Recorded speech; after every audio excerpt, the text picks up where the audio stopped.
So after 2 weeks tu decide untuk buka kedai. After 2 weeks tu decide untuk buka kedai lepas rumah atuk saya diserang ramai customer. Mana petang-petang tu macam berkicau dekat rumah atuk saya. Orang motor parking apa semua kan. So mungkin tarik attention polis ke apa ke, jadi susah kan. Betul. Awak kawasan kampung kan. Kawasan kampung. Ni jadi kaki ketum lagi ni buat lem panas yang tu. Yang duk lepak petang-petang. Kita takut bukan lepak, cakap je tu kaki ketum kan senang. Kan. Jadi takut lem panas. Benda rumah elok orang tua punya. Jadi lepas tu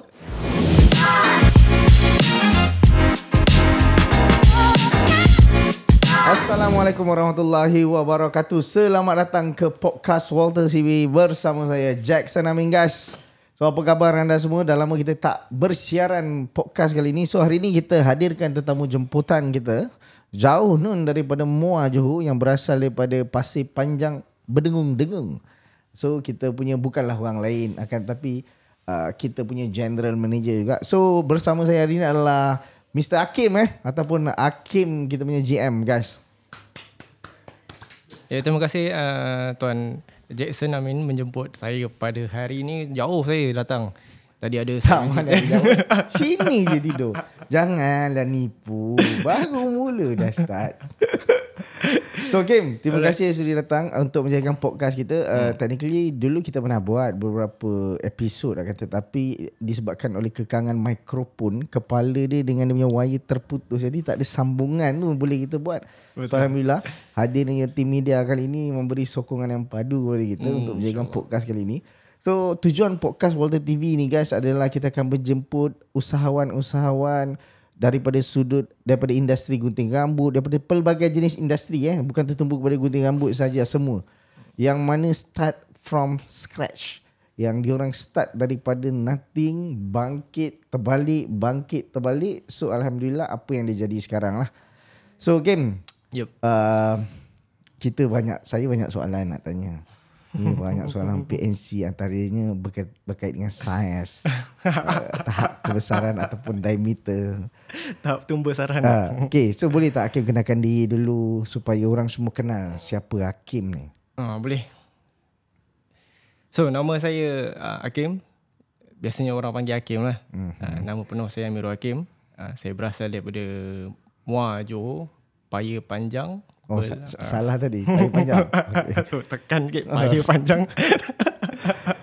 Orang Johor ke orang apa sana? Orang Johor. Orang Johor murtad. Yang tak boleh cakap lah. Tak boleh cakap. Johor tak boleh cakap Johor. Okay. So awak apa nama, ceritalah apa nama, setakat parit 2-3 parit cerita tak habis kita, banyak parit tu. So yang Tuan Jackson sebut tadi berkenaan dengan perniagaan bisnes gunting rambut. So saya punya background ni adalah seorang tukang gunting rambut dan juga usahawan kedai gunting rambut lah. Okay. Barbershop. So saya bermula pada tahun 2013 sebagai minat, hobi. Masa tu 2013 tu kuat dah lama tak tu? Masa tu umur awak berapa? Lebih kurang dah memayis berapa? Masa tu baru je memayis, akil balik. So dah 18-19 tahun lah, around that lah. Masa tu 15 tahun. 15 tahun dah start? 15 tahun, ya betul. Okay, masa tu minat lah? Masa tu minat. Tercetusnya minat tu pada satu petang cuti sekolah masa tu. Okay. So ayah saya minta saya potongkan rambut dia dekat rumah. Okay. So masa tu dah desperate lah. Ayah awak tu dah desperate lah masa tu. Sebab masa tu dia minta tapak satu je semua. Dia ayah saya ni dia reti potong rambut. So masa saya sekolah rendah dulu, dia memang potongkan rambut saya dengan abang saya. Dia tak pergi kedai. So bila dah meningkat dewasa tu, saya dah tak potong dengan ayah saya. Masa tu dah try minta apa tu, selop tepi selop V. Selop V gantung dulu. Lepas tu bila dah minta macam-macam, so ayah saya tak boleh buat. Saya buat potong kat kedai. So masa dah umur 15 tahun tu, tingkatan 3 lah. So awak potong rambut dia?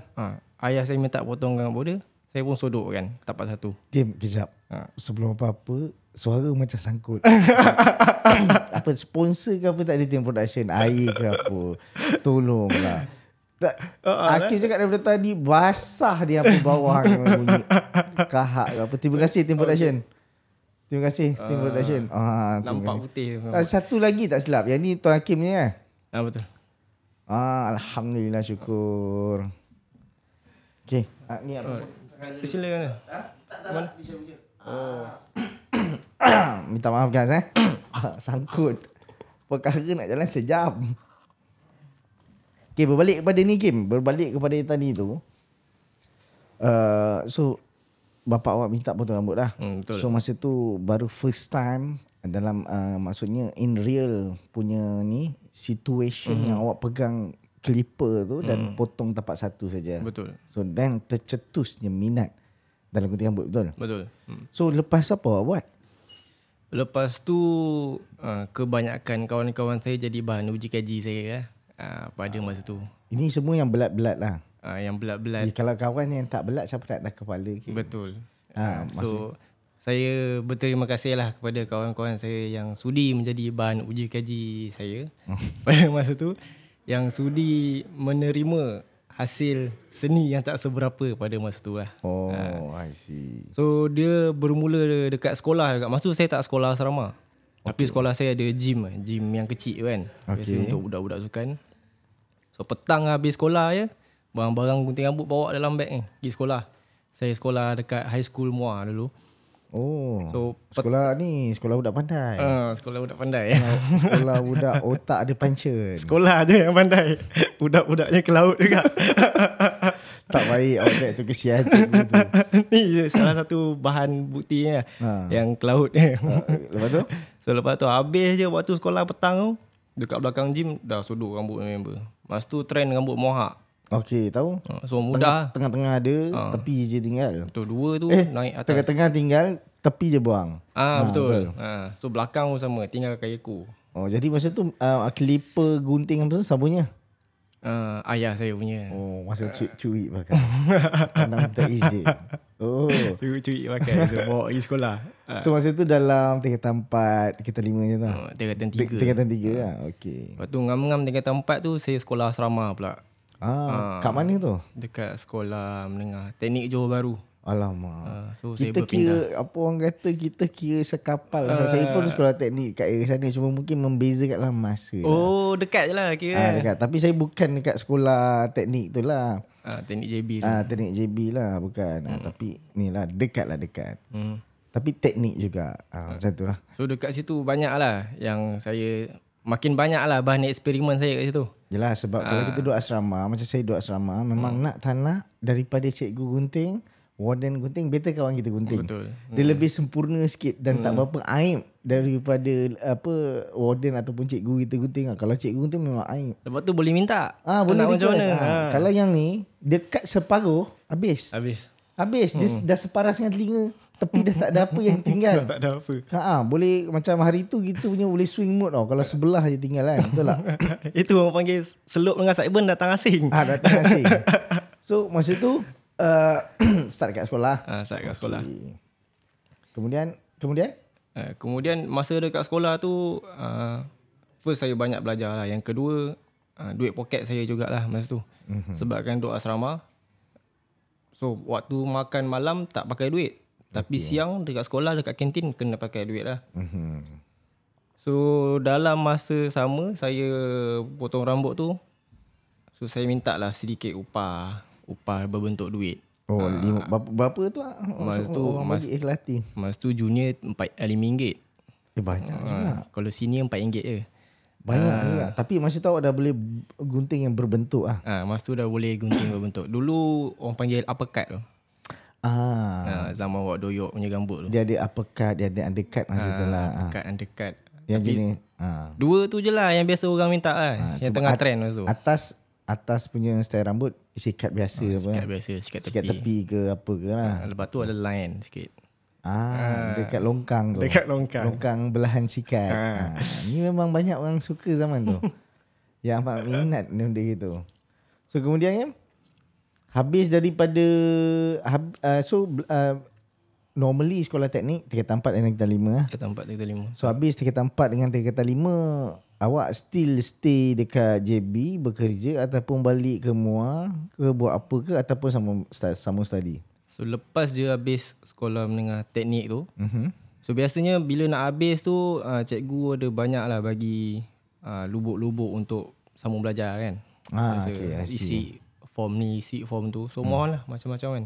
So sementara nak tunggu result tu, keputusan SPM dan juga keputusan permohonan universiti tu dekat UPU masa tu kan. Betul, UPU. So saya buka kedai. Ambil keputusan untuk buka kedai. Buka kedai gunting rambut. Dengan ilmu yang tak seberapa banyak pasal gunting rambut satu. Ilmu menguruskan bisnes tak ada, terus buka kedai. Terus buka kedai.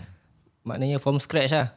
Betul. So daripada tak ada apa-apa. Tapi sebelum buka kedai tu, ayah saya juga sarankan untuk buka kat rumah dulu lah. Dekat kawasan garaj rumah atuk saya. So buka kat situ. Kiranya apa yang ayah saya nak sampaikan tu buat branding dulu. Tapi dalam bahasa tersirat yang dia tak sampaikan lah. Tak, orang tu memang suka guna bahasa tarikat, bahasa tersirat atau surat ni. So apa bahasa yang tarikat apa yang saya faham, yang ayah saya nak sampaikan, buat branding dulu, buat nama dulu lah dekat kawasan tu. Tapi awak tak dengar lah macam biasa. Soalan kau. Tak faham masa tu. Bukan tak dengar. Tak faham. Pandai elak. Pandai elak. Okay, so terus buka kedai? Tak, kat rumah dulu. Kat rumah. Tapi 2 minggu je. Sebab cepat naik nama masa tu. Rezeki lah masa tu. Sebab rambut-rambut macam tu kan tengah trend. Tengah trend satu. Lepas tu permintaan tu kedai-kedai yang sedia ada pada masa tu boleh buat. Yelah, masa tu dia orang still dengan gunting biasa lagi lah. Kedai-kedai biasa kan. So masa tu kira awak ni lah. Kira banyak ni lah kan orang customer ramai. Betul. So after 2 weeks tu decide untuk buka kedai. After 2 weeks tu decide untuk buka kedai lepas rumah atuk saya diserang ramai customer. Mana petang-petang tu macam berkicau dekat rumah atuk saya. Orang motor parking apa semua kan. So mungkin tarik attention polis ke apa ke, jadi susah kan. Betul. Awak kawasan kampung kan. Kawasan kampung. Ni jadi kaki ketum lagi ni buat lem panas yang tu. Yang duk lepak petang-petang. Kita takut bukan lepak, cakap je tu kaki ketum kan senang. Kan. Jadi takut lem panas. Benda rumah elok orang tua punya. Jadi lepas tu? So lepas tu ayah saya cadangkan untuk buka kedai lah. Buka kedai pun dalam kawasan kampung tu jugalah.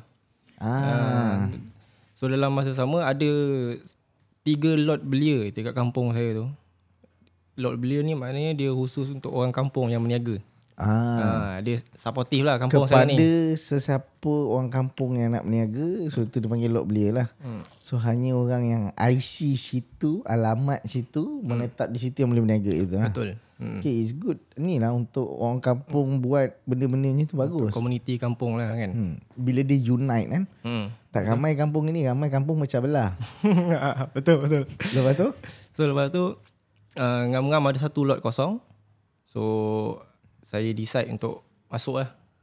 Dengan bantuan ayah saya yang dia buatkan kursi kedai gunting, kursi gunting rambut.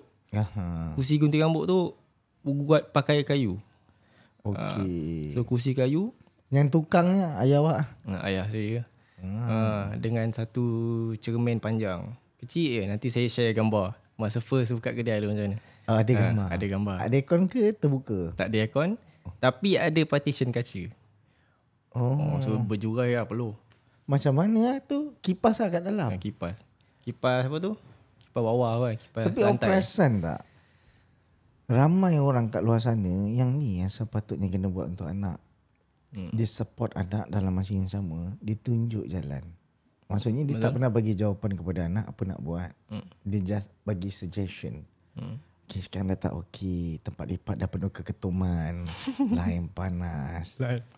Betul tak? Betul. Tapi dia tak nak cakap keras. Jadi cakap why not expand atau tukar tempat dan buka lagi satu. Dan dia support lagi dengan cara dia bukannya macam ada setengah orang lain pergi beli kursi baru apa tak ada.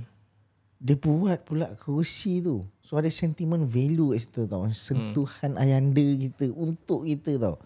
Kalau kita takut sebab air mata.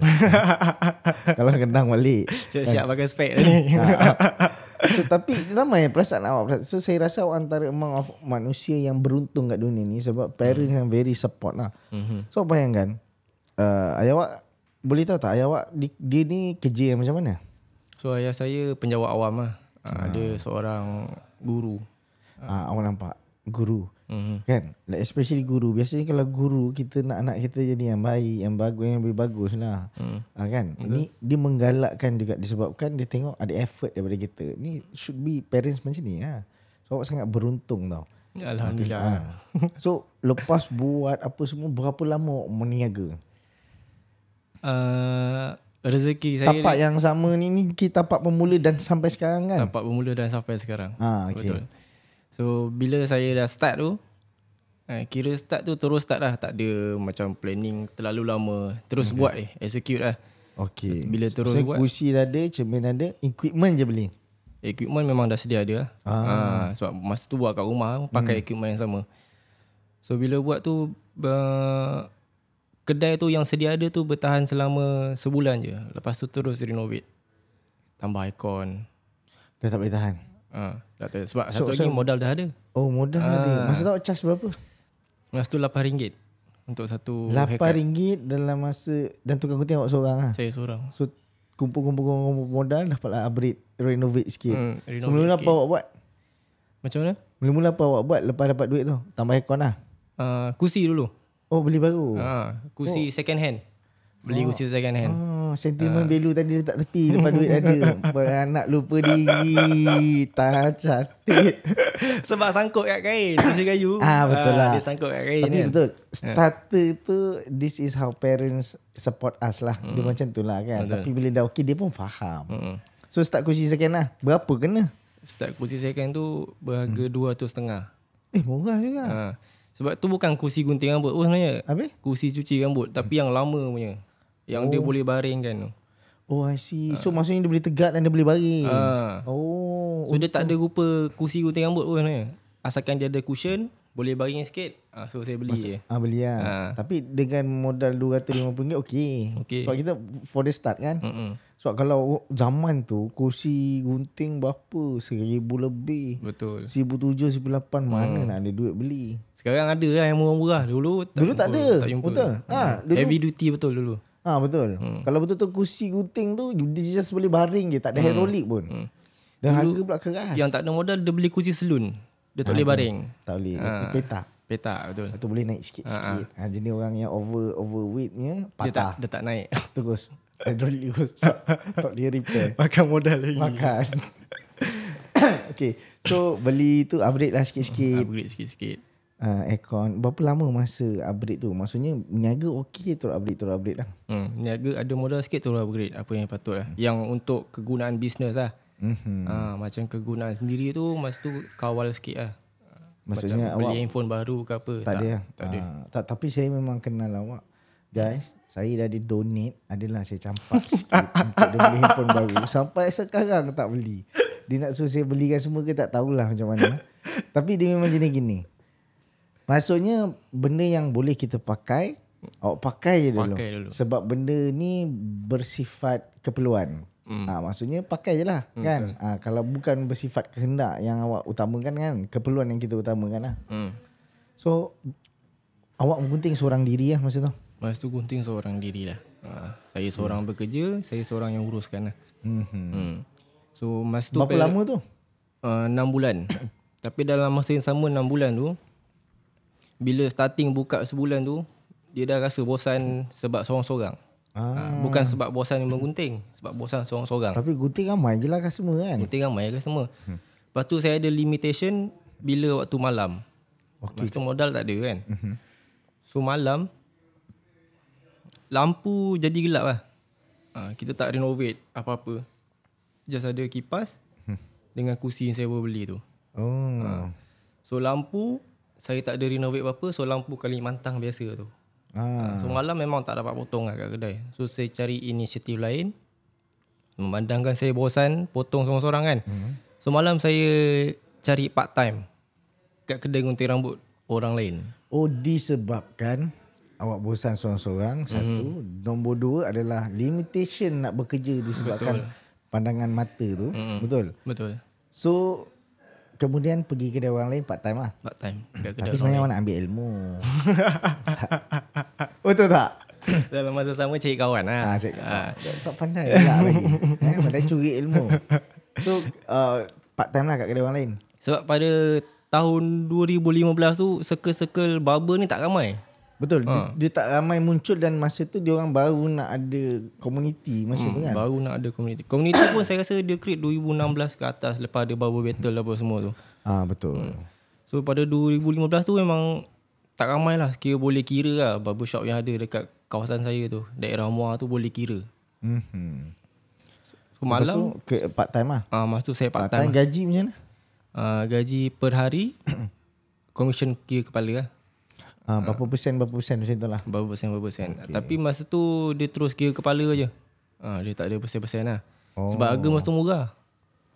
So dia kira kepala. Contohnya harga RM10. So saya dapat RM7 contohnya. Macam tu. Besar juga. Besar juga masa tu. Tapi berdekatan kawasan awak je lah. Lebih kurang 20 minit juga lah. Nak ke tempat saya. So berapa lama hidup pagi meniaga kedai sendiri, malam pergi cek makan kat tempat orang, dalam masa sama timba ilmu, dalam masa yang sama timba pengalaman, dalam masa yang sama mencari circle ataupun circle baru lah kan. Berapa lama tu? Berapa lama awak hidup macam itu? So selama 5 bulan. Lama. 5 bulan macam tu.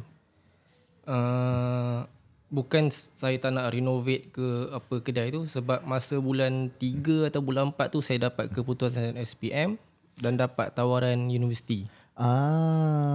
Jadi alamak ni macam tengah sedap meniaga. Macam tengah sedap meniaga tapi ada urusan yang lagi penting. Jadi macam mana tu awak solve problem? Kedai tutup lah. Saya solve problem tu dengan saya deal dengan kedai yang saya part time tu. Okay.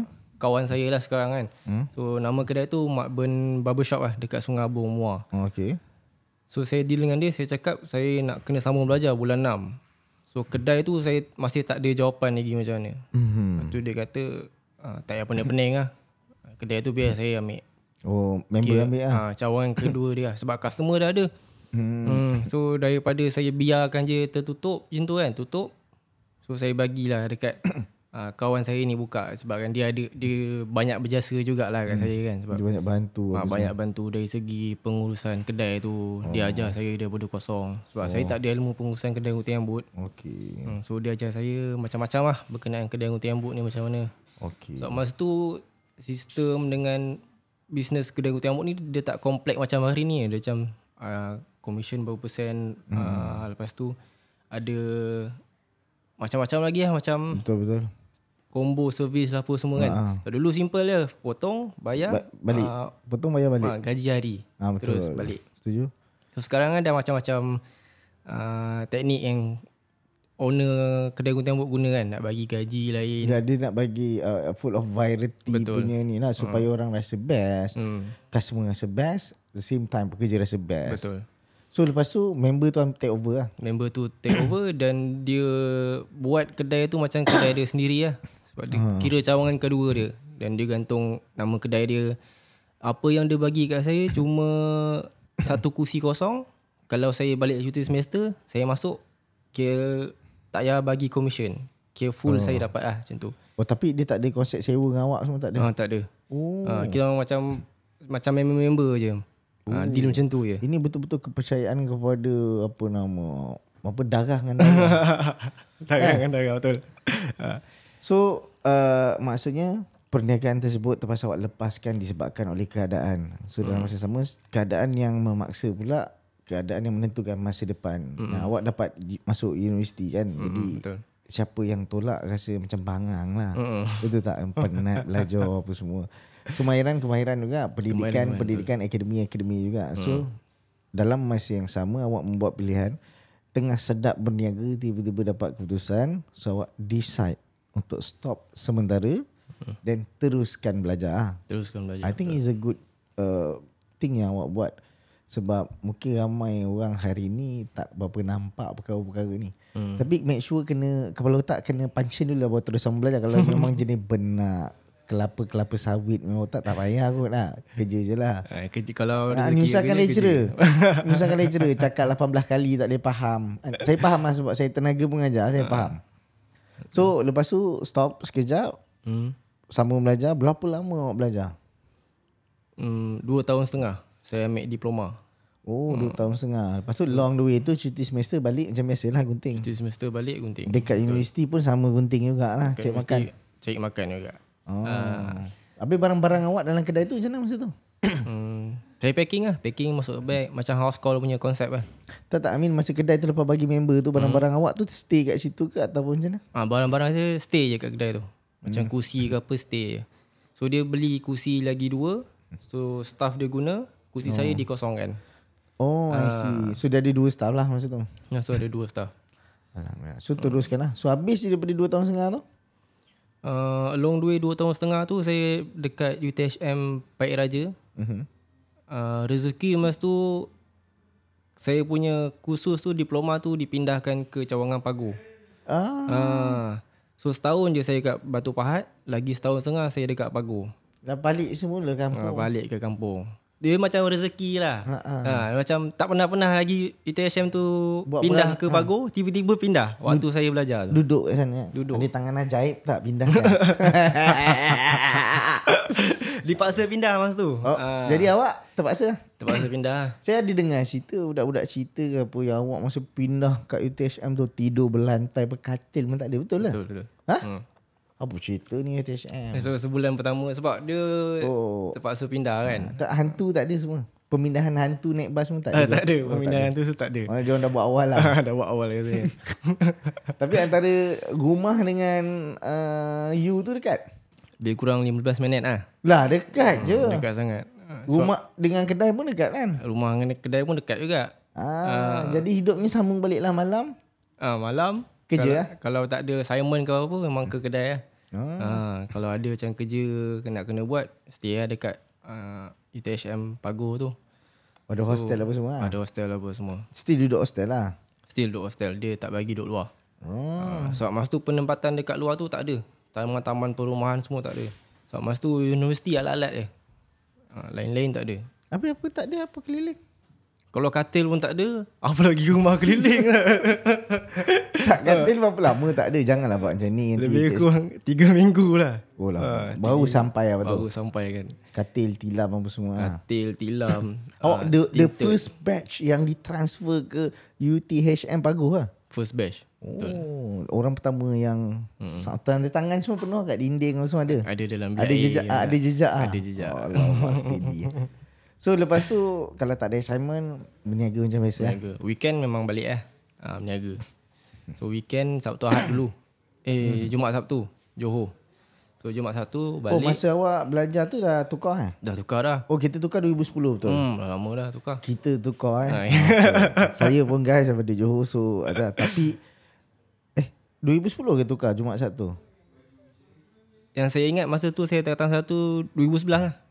2011 2010 macam tu lah. Oh saya masa sebelum saya pindah ke negara negeri orang ni, masa saya rasa lah orang kata beberapa tahun tu tapi tak perasan sebab dia baru perubahan tu baru berlaku. Lepas tu ujung dah nak habis sekolah macam tu. Saya tak ingat lah sebab 2013 saya masih di Johor. So maksudnya sepatutnya saya rasa lah. Tapi disebabkan masa tu yang mengikuti cuti Jumaat dan Sabtu hanya kaki tangan kerajaan. Yang bank-bank bagi tangan government ni kan. Betul. So yang lain semua sekali swasta still lagi Sabtu Ahad. Tapi saya rasa ada kelebihan kat situ tau. Maksud kelebihan dia apa? Bila Sabtu Ahad kita cuti, so ada few banks yang memang operasi Sabtu Ahad. Bukan Sabtu Ahad. Jumaat Sabtu. Jumaat Sabtu. Jadi dia ada masa untuk orang ni. Faham tak? Faham. So ada masa untuk diorang pergi selesaikan urusan bank. Jadi masa tu semua. company ni takkan nak ambil annual leave. Kita Ahad cuti boleh pergi bank mah. Betul tak? Jadi tak ada excuse lah nak apa lagi. So tu kelebihan ke kekurangan? Dia ada kelebihan dan kekurangan. Cumanya orang bijak-bijak pandai je pandai gunakan tu. Dia ada part-part nak kena gunakan lah. So masa tu sama belajar, habis diploma. Masih juga teruskan hidup macam tu lah. So malam ada masa berniaga, Sabtu Ahad ada masa berniaga lah. Betul. So after that sambung lagi belajar. After that saya dapat tawaran, kiranya pada ujung semester 5 tu, masa praktikal tu, dia ada buat kursus short term. Maknanya kalau okey terus sambung degree. Tak ada cuti. Oh. Diploma terus degree. Maksudnya awak join lah short course lah. Semua orang diwajibkan lah. Tengok-tengok nama saya terpilih untuk sambung terus. Tapi yang tak okey pada saya lah kan. Sebab yang saya dapat tu khusus elektronik. Sebab masa saya diploma saya electrical. Electrical dan elektronik. So saya target degree dapat electrical lah. Tapi kuota untuk electrical tu dah penuh. Nama saya tak tersenarai dengan nama-nama orang pandai. Kenapa? So saya dapat elektronik. Elektronik depan I sama, L nombor huruf kedua sama, lebih kurang belakang je.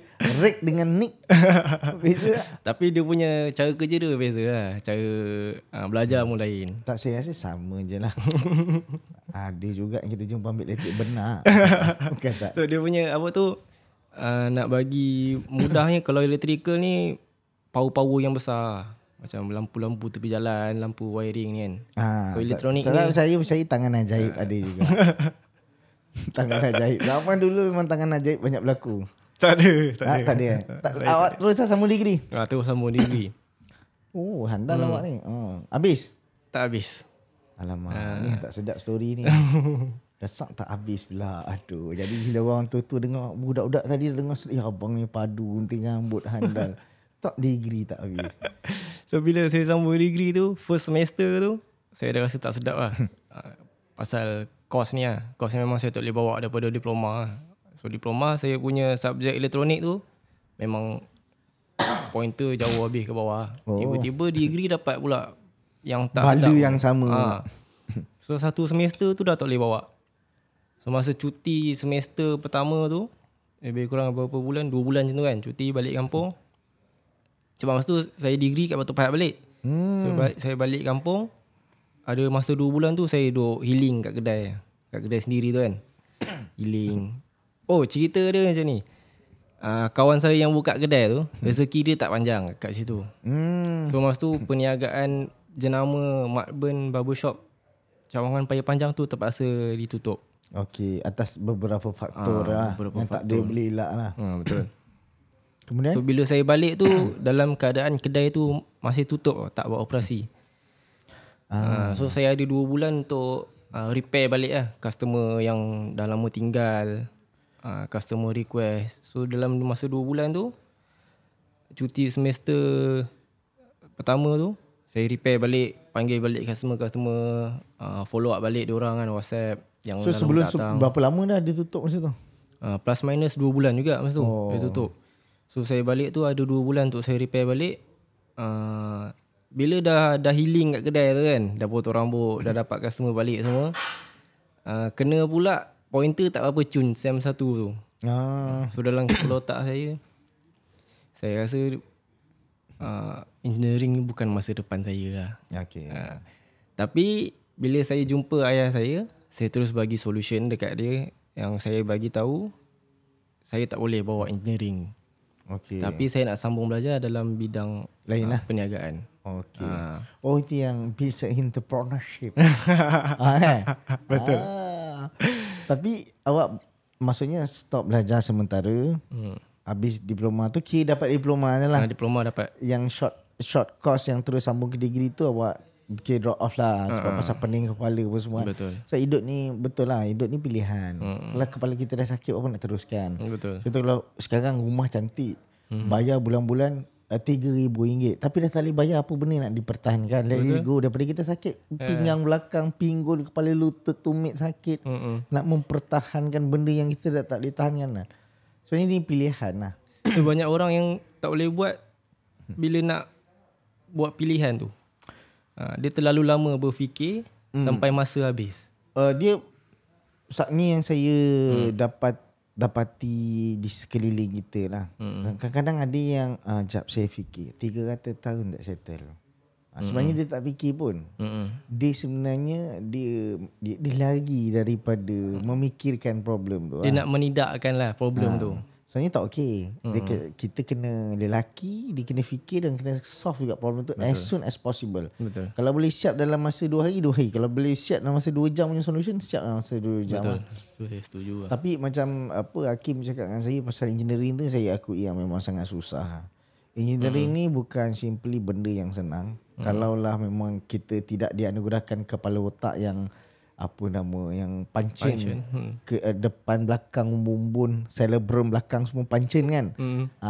Kalau kita yang jenis otak biasa quite struggle untuk kita memaham terms tentang engineering, tentang calculation dia. Lepas tu dia ada pneumatik lah, dia ada hydraulic lah, walaupun the type of engineering dia ada elektrik, dia campur dengan electronics, transformer lah bagai apa semua kan. Sebab saya belajar benda yang sama memang quite struggle lah kalau orang biasa lah. Macam maksudnya orang yang macam saya yang jenis pandai tapi tak minat belajar. Tu lain. Saya percaya awak pandai tapi tak berapa nak ni. Jadi follow the flow lah. Tapi saya habis jugalah macam sama lah macam awak. Cuma saya tak teruskan ke bidang yang apa sampai ke tahap orang panggil saya doktor lah. One fine day insyaAllah orang akan panggil saya Dr. Jackson Amin. Apa perkara doktor, kaji apa? Kaji lipas punya kepak. Lepas tu apa tembok dahsyat? Dia joget macam gini. Cakap lah, bukan dia orang dengar. Boleh, tak ada masalah lah. Kita gini pula. Banyak lah composition sana. Meletup dia. Meletup. Kalau view senang naik. Lepas tu sambungan belajar dalam bidang tu kan. So buat masa nak buat permohonan sambung belajar tu pun berliku juga. Sebab apa? Sebab dia risiko tinggi lah. Sebab bila kita nak mohon universiti lain, kita tak boleh di-declare sebagai pelajar universiti lain. So maknanya saya kena menyatakan dekat UTHM yang saya dah berhenti belajar, baru saya boleh mohon. Tapi susah tau kita nak request untuk berhenti belajar tu. Saya rasa susah sebab ramai kalau saya buat masa tu prosedur susah. Awak susah ke senang? Saya senang. Tangan ajaib. Tangan ajaib. Sebab UTHM antara yuran yang termahal jugalah. So maybe kat situ mudah lah. Lepas tu sambung universiti lain lah. Kalau yang mungkin universiti-universiti yang dapat banyak bantuan kerajaan mungkin marah, mungkin susah lah nak berhenti. Tapi disebabkan saya UTHM tu quite mahal juga dia punya yuran, so senang lah prosedur dia nak berhenti tu. Ada beberapa yuran dokumen nak kena isi apa semua. Cuma settle sendirilah. Settle sendiri lah. Tangan ajaib. Tak ada. Lepas tu mohon untuk lepas dapat je surat berhenti belajar tu, latih tu, baru apply UiTM Puncak Alam, bidang pengurusan bisnes. Okey. Kat sinilah kita bertemu, betul? Betul. Tapi semester berapa? Masa tu dah semester akhir dah. Masa dah awak belajar ambil degree berapa tahun? 3 kan? 3 tahun, betul. Maksudnya kita jumpa tahun ketiga lah kita kenal. Tahun ketiga. So boleh cerita tak berapa tempat yang awak pergi, tempat akademik? Sebab awak ada background kuting rambut. Awak dah ada kedai kuting rambut. Masa tu kedai awak technically memang dah ada bekerja kan? Dah ada bekerja kan masa tu. Kan? Dah ada budak yang jaga 2-3 orang kan? Betul. Technically awak adalah businessman yang tengah belajar. Masa tu awak belajar ada budak kan? Betul. Balik monitor. Boleh bagikan masa antara bisnes dengan belajar. Susah tak? Pada orang yang cakap senang tu mungkin dia quite struggle sebenarnya untuk didapatkan level senang tu. Tapi bila mula-mula nak build up benda tu quite susah. Bukannya senang sangat pun kan? Dia bukan senang lah. Tak, saya ingat kalau orang yang belajar dan juga bisnes dan dia cakap senang, saya rasa dia tengah belajar bidang yang senang. Betul. Mungkin dia belajar macam mana cara nak kira kepala itik ataupun benda-benda dia gitu. Dia tak jumpa part-part yang susah lagi mungkin lah. Tak, dia belajar kursus-kursus yang tak apa-apa susah lah nak cakap. Cakap lah senang. Pada saya susah. Berniaga dan juga belajar adalah dua benda berbeza. Sebab outcome ni pun berbeza. Betul. Berniaga outcome dia duit. Belajar outcome dia result. Technically memanglah outcome yang kita nak tu, tapi dengan komitmen macam mana nak fokus apa semua kan. Betul. Tapi 3 tahun tu start pergi belajar tu memang bisnes daran biasalah. Maksudnya dah ada bekerja cuma bersilih ganti je lah pekerja. Betul. Masa tu pekerja bersilih ganti. Ramai kebanyakan yang tak ngam lah. So Tak ngam? tak ngam dari segi sebab yang saya masa build up balik tu, customer dah ramai lari masa tu. Yang saya cakap ada 2 bulan gap untuk repair balik tu kan. Tapi tak fully repair lah. Tak dapat nak fully repair sebab dapat tawaran belajar sambung ke puncak alam tu kan. So time tu customer tak ramai, so setahun mengeluh lah. Customer tak ramai. Masa tu yang datangnya susah tu sebab saya tak ada dekat kedai. So saya kena monitor daripada jauh untuk dapatkan customer daripada jauh. So apa awak buat macam tu? So apa yang saya buat, terpaksa every 2 weeks balik lah untuk settlekan kedai. Jauh juga puncak alam muak kan. Betul. Sebab dalam menguruskan pekerja ni, kita kena ada. Tu je. Saya setuju lah. Kita kena ada dekat sampai sekarang saya itulah sakit juga pinggang, gurat belikat. Nak gurau manusia. Dan lebih lagi ada degree. Yang ada kedoktoran. Ada doktor falsafah. Dia ada perangai dia. Tapi kalau kita tahu senang je, tak susah pun kan. Tapi iyalah struggle lah, betul tak? Betul. Tapi berbaloi lah kan. Betul, berbaloi lah. Tak, nombor 1 memang kita pergi balik uruskan manusia. Bisnes tu bukannya dapat untung banyak sangat pun. Setakat dapat yang orang ingatkan bisnes ni kaya. Tak, bisnes ni tentang maraton. Mungkin kita buat dah 20 tahun tak kaya-kaya, it's normal sebab dia maraton. Betul. Orang ingat buat bisnes ni untuk kaya dalam masa 3-4 tahun tu salah sebenarnya. Especially bisnes gunting rambut. Bukan tak boleh, boleh. Tapi dia tentang maraton. Maksudnya nak dapatkan customer, berapa jumlah customer yang sesuai untuk kawasan ni. Betul tak? Betul. Nak dapatkan kepercayaan customer untuk datang balik tu. Maksudnya customer ni dia asalnya dia orang panggil prospect. Lepas tu dia jadi customer. Klien lah kan. Lepas tu after that dia akan jadi regular. Jadi kat sini sistem retention customer semua penting. Terbuka pula apa perkara modul apa semua. So sistem retention tu perlukan value lah. Betul. Sebab customer datang balik, betul. What for? Dia macam tu lah. Ni yang struggle untuk awak bila nak kena kerja. Budak-budak bagi tahu customer tak ramai. Betul tak? So nak ajar berkenaan value ni, kita tak boleh melalui telefon lah. So kena face to face dengan kita punya pekerja tu, bagi tahu apa nak kena buat sebenarnya bila customer. Betul. Ada. Sebab ada orang belajar by visual, ada orang belajar dengan kita kena tunjuk contoh tu dulu. Kena tunjuk contoh depan-depan. Sebab dulu orang nak jadi tukang gunting rambut ni jarang orang ada degree nak jadi tukang gunting rambut. Jarang. Betul tak? Betul. Sekarang ni je ramai. Pasal dia dah start cakap aku ambil bahagian banking, tak boleh kerja sekarang pasal memilih, jadi dia pilih untuk jadi tukang gunting. Sekarang ramai lah. Dulu betul. Tak lah. Dia sangat rare lah. Kalau ada mungkin awak seorang. Betul tak? Betul. Lepas tu maintain. After that business run as usual. Lepas tu masa dah belajar ambil degree tu practical, barulah kita bertemu. Betul? Betul. Dah semester last kali kan. Tapi bersama tim Walter College ni adalah pilihan terakhir awak. Saya baru dapat tahu. Maksudnya bukan first choice lah. So awak pergi ke satu akademi sekian. Lepas awak pergi lagi satu ke akademi sekian. Tapi dua-dua palau awak. Ada 3 akademi lah saya pergi. 3 jenama akademi yang saya pergi. Bukanlah pilihan ketiga pun Walter College ni. 3 saya apply dalam masa yang sama. Bukan apply tak macam-macam. Saya pilihan ketiga dah. Manusia gitu.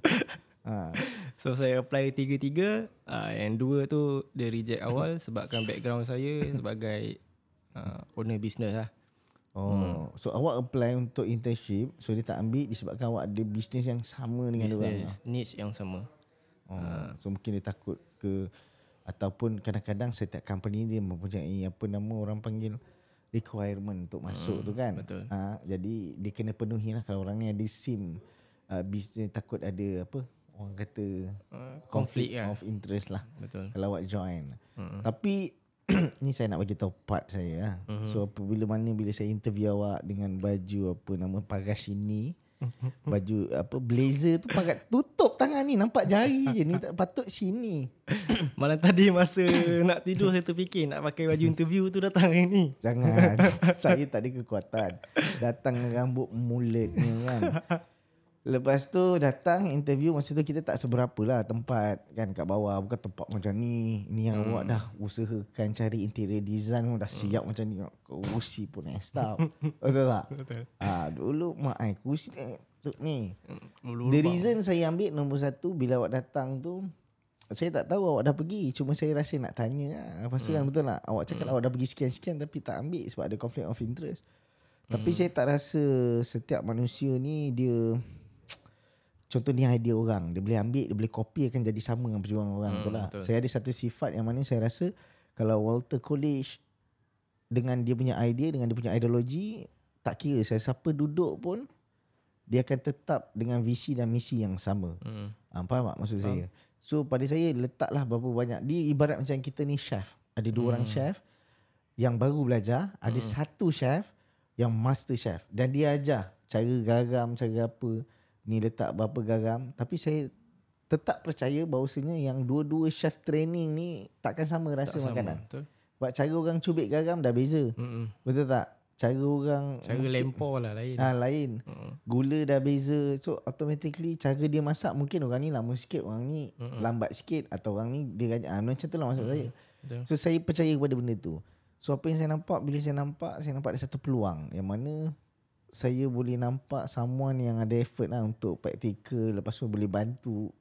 Dengan masa tu banyak agak problem dengan apa lantai apa, nak cat atas apa semua lah. So kalau korang nak tahu, Hakim ni kita punya general manager. So masa dia datang intern tu, kerja pertama dia buat adalah cat ceiling. Tengkuk dia tak boleh pusing 2 hari. Tengok tegak ke atas. Betul tak? Betul. So adalah tanda kat dinding tu, tengok ada nama Hakim dan siapa, saya tak ingat beliau tu, tak ingat. Ada sejarah tu. Kan? Betul tak? Betul. Okay. Berapa lama awak dengan kita? Technically dah kalau termasuk intern setahun sebulan. Ya ke? Lama lah setahun sebulan lah. Tengok apa jadi. Dalam masa 1 tahun, bayangkan seorang anak muda, seorang businessman daripada maju, nampak ada perkara cermin, ada perkara pokok tiruan, kursi elok, upgrade kan. Kita tak tahu tau. Betul. Sebab kita tak tahu hari esok akan buat apa untuk kita lah.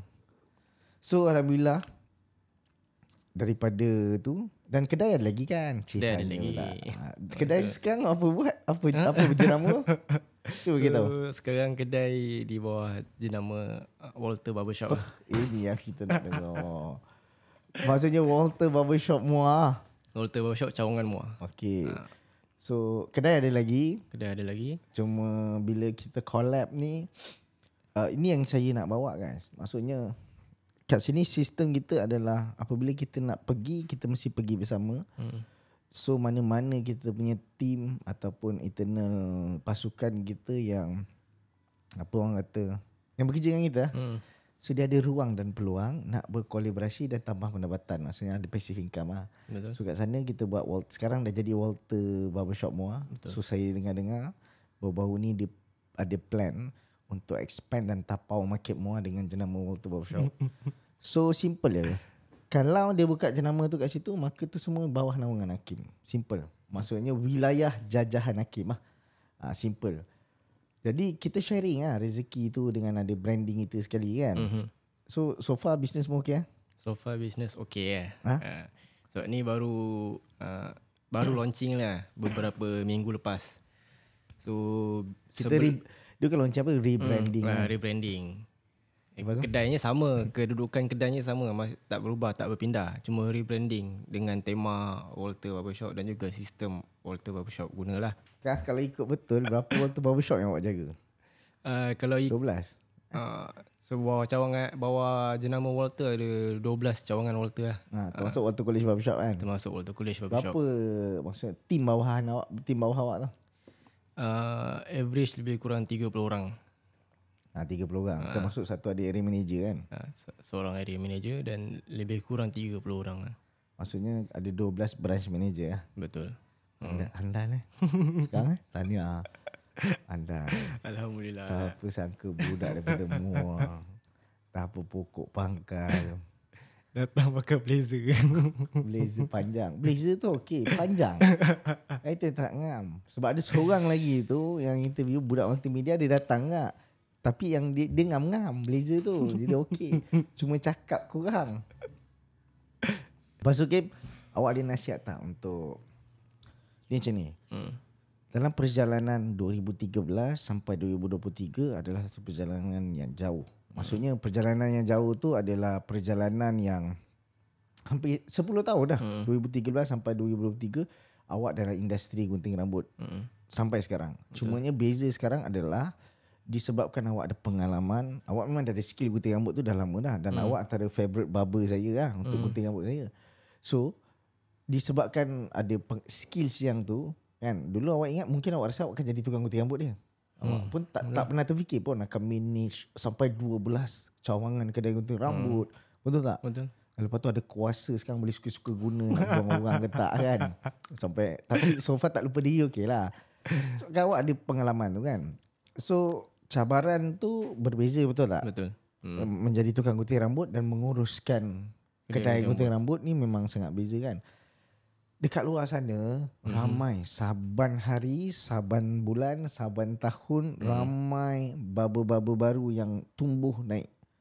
Maksudnya diorang ni perlu di-encourage dengan diorang perlu the real story. Senang ke susah bidang ni, sebab ramai orang ingat jadi barber ni senang. Belajar gunting rambut, lepas tu duduk dalam kedai, potong. Habis kalau customer tak datang, apa nak buat? Apa nak buat? Contohnya kalau customer komplain harga mahal, apa nak buat? Kalau customer ada lagi tak bayar, apa nak buat? Langsung tak ada customer, apa nak buat? So ni semua experience. So awak ada nasihat tak dekat luar sana untuk adik-adik kita yang baru nak start dalam industri gunting rambut ni? So kepada bakal-bakal peniaga kedai gunting rambut lah. So ini melalui pengalaman saya sepanjang 8 tahun. Di mana saya bermula perniagaan saya dengan scratch, kosong. Ya, kosong, tak ada apa kan? Tak ada apa. So apa yang saya boleh cakap, perniagaan kedai gunting rambut dengan skill menggunting rambut adalah dua perkara yang berbeza lah. So yang pertama, kita boleh tengok cara nak menguruskan kedai itu sendiri, itu pertama. Yang kedua, cara nak menguruskan perniagaan. Kedai itu maknanya maintenance, renovation, apa semua. So nak menguruskan perniagaan tu dari segi kewangan. Yang ketiga, nak menguruskan staff. Betul. So menguruskan staff paling ni susah berkaitan dengan emotion lah. Betul. Sebab dan saya percaya the biggest asset dalam bisnes gunting rambut adalah staff je. Sebab aset ni kerana apa dia bernilai, staff tu dia dengan package skill tu. Dia tak boleh simply kalau kita tak suka dia, kita suruh dia berambus, lepas tu kita pergi cek orang lain. Ni bukan macam 7-Eleven. Gantung baju aja 3 jam tekan, orang dah boleh scan, dia dah boleh buat sistem pembayaran. Tak boleh. Betul. So paling singkat pun 3 bulan. Betul. Nak ajar orang tu gunting rambut. Betul. Yang jenis benak terdalam punya, tak dengar cakap memang mau pergi 6 bulan. Betul. Yang bukan tak dengar cakap, dah cuba dengar cakap tapi memang tak boleh masuk, memantul punya ilmu pun ada juga. Ada. Betul tak? Betul. So the biggest asset memang pekerjanya lah. Sebab nasihat awak tadi tu, yang awak bagi ada 3 perkara, 3 langkah tu, kita stop kat nombor 3 tadi kan. Sebab awak kata kena pekerja tu kan. So saya nak tambah sikit, sebab ramai orang kat luar sana call saya saban hari minta pekerja. Awak bayangkan, senang ke nak minta pekerja tukang gunting rambut? Memang betul kita ada college yang melahirkan tukang gunting rambut. Akan tetapi benda ni bukan macam production apa kuih pau. Hari-hari keluar siap, tinggal masuk kat steamer, tinggal makan. Dia tak boleh macam tu. Dan bila contoh kita bagi pun, kenapa bila letak je atau budak tu pergi ke sana tak lama, 3-4 bulan gerak. Management skills untuk manusia ni, leadership skills ni most important, betul tak? Betul. So yang keempat tu terapung skill lah. Skill, betul. So, menguruskan pekerja ataupun staff tu berkaitan dengan emotion, tapi kita kena uruskan sekali dia punya skill. Di mana kalau performance dia tak bagus, apa nak kena buat. So nak menguruskan staff tu mungkin dari segi attitude, itu kena tengok. Dan yang keempat tu skill barber tu sendiri lah. Sebab bila barber tu yang buat mistake, kedai kita yang dapat nama. So the effect lah kat situ. So tanggungjawab untuk memperbaiki performance tu adalah tanggungjawab owner. Betul. Kita tak boleh nak marah dia kalau dia tak perform. Kalau dia dah cuba sampai baik, kita kena bantu dia. Contohnya hantar pergi advance course ke apa betul, semua. setuju. So owner kena bertanggungjawab lah. Sebenarnya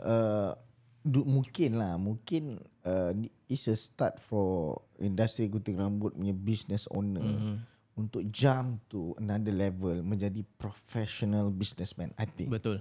Sebab dulu ni kita bercerita dalam konteks kedai gunting rambut lelaki dulu. Sebab salon untuk jump to the professional, apa nama orang kata, apa professional punya ni dah lama lah saya rasa kan, business kan. Business so, untuk kedai gunting rambut ni lambat lah, especially on Bumi Putra kan. Sebab kita dulu gunting, dapat pendapatan daripada pekerja, bayar separuh gaji 50%, 60% tu pekerja, kita ambil semua, kita simpan dalam kocik. So apa kita buat, bila anak nak susun kita pergi beli. So mana yang duit apa sewa apa semua kita simpan kat dalam laci lah. Sehingga siap-siap. Lepas tu bila nak beli kereta, beli rumah, bila bank tanya mana bank statement, tak ada. Because of kita manage by apa orang panggil cash. So sebenarnya benda ni boleh kita rungkai lagi macam mana how to manage barbershop business dengan professional way. Technically macam mana nak dapatkan statement bank yang cantik, macam mana nak dapatkan pengurusan yang bagus. Sebab pengurusan yang bagus ni nombor satu key dia, macam awak selalu buat SOP lah. Satu buat SOP, nombor dua implement SOP tu terhadap team kita. Itu perkara paling berliku. Awak setuju tak? Setuju. So nak buat SOP tu dia dalam kepala lah, fikir kan. Ya, bila kita dah lahirkan SOP tu dah cantik. Pengalaman implement. Sebab nowadays bukan saya yang buat, dulu memang je. Sekarang awak yang buat, betul tak? Macam mana nak implementkan kepada team tu? Beliku. So bila kita nak buat satu SOP tu, SOP ni standard operation procedure lah. Ni maknanya apa yang staff ataupun pekerja tu kena buat bila dalam sesuatu situasi tu. So kita SOP kan benda tu. So SOP ni kita cuba bagi contoh supaya orang mungkin boleh faham. Okay, contohnya macam customer datang ke kedai, apa nak kena buat kita SOP kan. Greeting customer first, jemput masuk, lepas tu register nama, tuliskan by point lah. Nombor 1 nak kena buat apa, nombor 2 nak kena buat apa, nombor 3 nak buat apa. Lepas tu bila customer dah duduk, apa nak kena buat, ada SOP dia. Nombor 1 kena buat apa, nombor 2 kena buat apa, nombor 3 buat apa. The biggest problem adalah nak implement. Nak implement. Sebab staff mula-mula step 1 sampai 3 dia ikut, step keempat dia terkabur balik. Betul. Dan nak implement supaya staff kita follow every single step on standard operation procedure. Sebab standard operation procedure ni kalau kita betul-betul follow, smooth perjalanan di dalam kedai tu. Hanya orang yang mungkin nak convert menjadi industri kedai gunting rambut dia kepada professional way lah. Jalan yang lebih professional, dia perlu ada benda-benda. Setuju tak? Setuju. Dan kita buat banyak kali try and error. Betul. Termasuklah career development program. Kita panggil career development program untuk tim-tim kita yang mana awak jalankan training. Kita panggil orang luar datang training bahagian HR. Lepas tu training bahagian sales. Sebab barber pun kena pandai menjual. Betul. Kan? Setakat gunting rambut. Okey bang, dah siap, terima kasih. Tak okey lah, macam mana nak tambah pendapatan. At least barber ni dia kena basic menjual. Maksud basic menjual tu, dia macam mana tau? Dia macam cara bercakap apa semua lah. Dia macam, kita sambung episod seterusnya.